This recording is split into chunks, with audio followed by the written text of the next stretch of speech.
Hello students, let us try to understand what is a circular linked list and operations such as creation and insertion of a new node into singly circular linked list. You have already understood what is a singly linked list and doubly linked list. In case of a circular linked list, the only change you can see is the last node next link is the first node. Instead of making the last node's next link as null, we make it as the first node. Similarly, in case of a doubly linked list, the last node's next is the first node and the first node's previous is the last node. What is the advantage we get by making this into a circular linked list is that we will be able to traverse the list in any direction in case of a circular linked list, circular doubly linked list, and in case of singly linked list, we could use this as a queue. Let us have a quick recap of singly linked list. A singly linked list is a linear data structure in which elements are not stored in contiguous memory location, just like an array. You already know how to create a linked list. It contains, each node of the linked list contains a data and a link. A link is containing the address of the next item or the next node. Generally, in a singly linked list, the last node contains null pointer to indicate that it is the end of the list. But because we are dealing with circular linked list, the last node link is the first node's address. So in case of singly linked list, we have learnt about creation, insertion, deletion and traversal. Exactly the same things we will learn in case of circular linked list as well.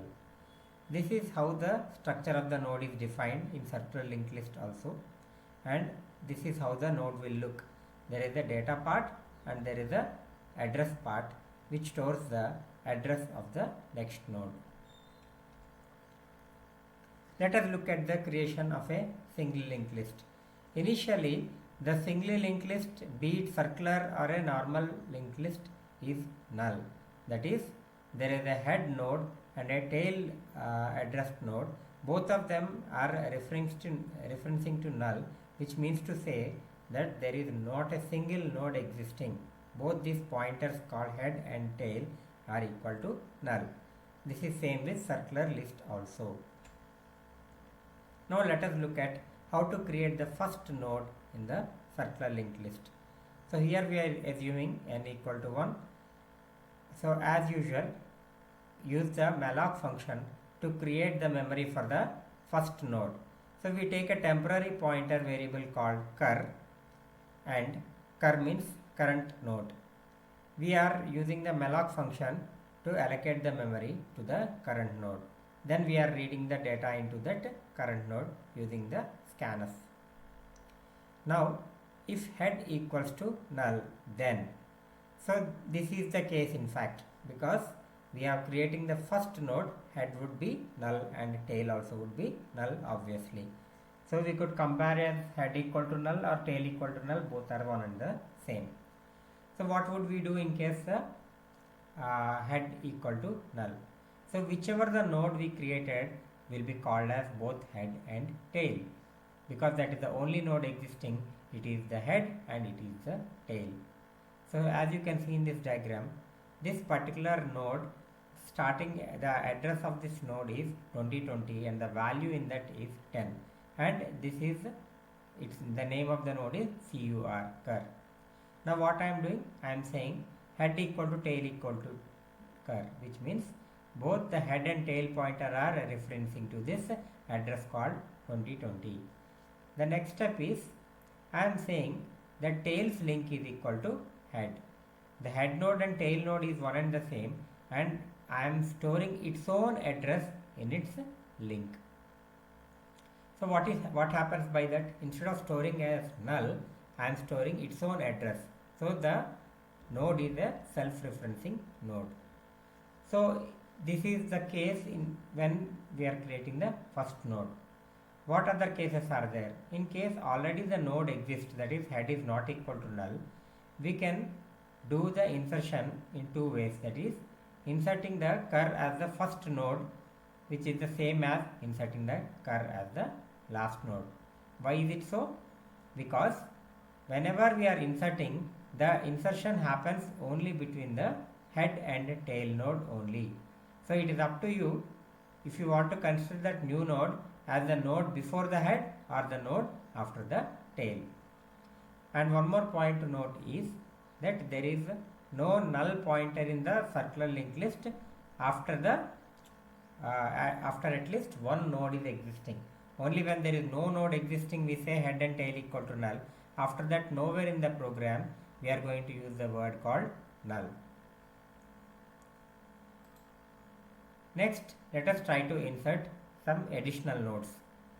This time let us take a simpler example where n equal to 2. So as usual, create a new node called cur and read the data into it. Now if head equals to null, then okay, this is the first node case. This is not going to apply here because we are creating the second node. So let us go to the else part. Here we can see that in the previous slide we have seen that the address of the first node created is 2020 and the value in it is 10. That remains the same. The address of this node is 2020 and its value is 10. So this is the node which is already existing.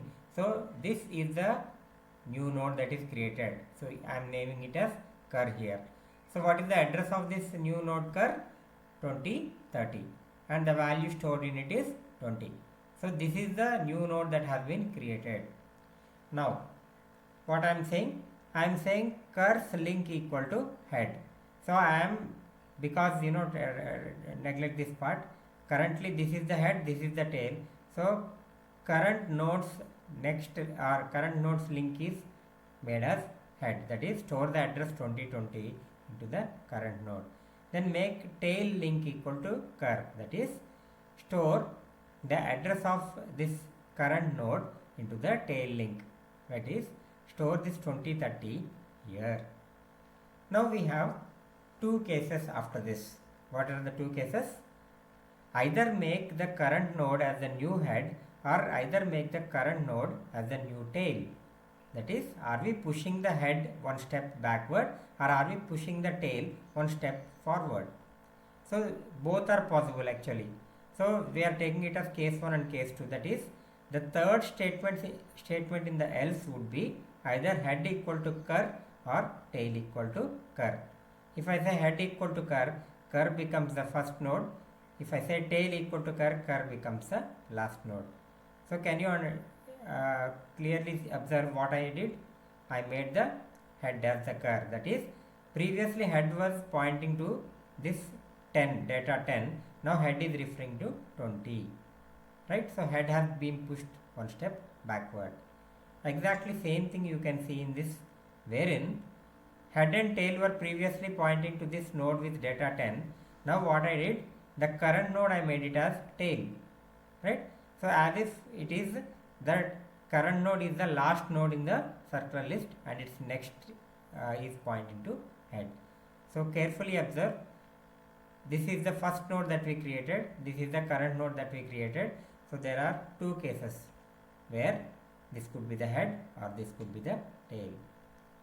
So it's up to you whichever way you want. After that we can add any number of additional nodes. So you can try it out programmatically. That is, first create a single node outside the loop and then have a loop condition. In the loop condition you can mention how many more nodes you need and keep on creating the null node and add it in between head and tail. The next step is, depending on the logic you are going to use, either make head equal to current node or tail equal to current node. Here you can see how this thing look like. So head is the pointer variable which is storing the address of the first node, that is 1001. So this 1001 node is storing address of 1004. This 1004 node is storing the address of 1008. So on it goes. When it comes to the last node, this last node is having the address of this node. and this node's address is stored in this pointer called head. So this contains 1001. So we have seen how creation and insertion happens in a circular linked list. In the next video, we will see how to delete the nodes and how to traverse this circular linked list.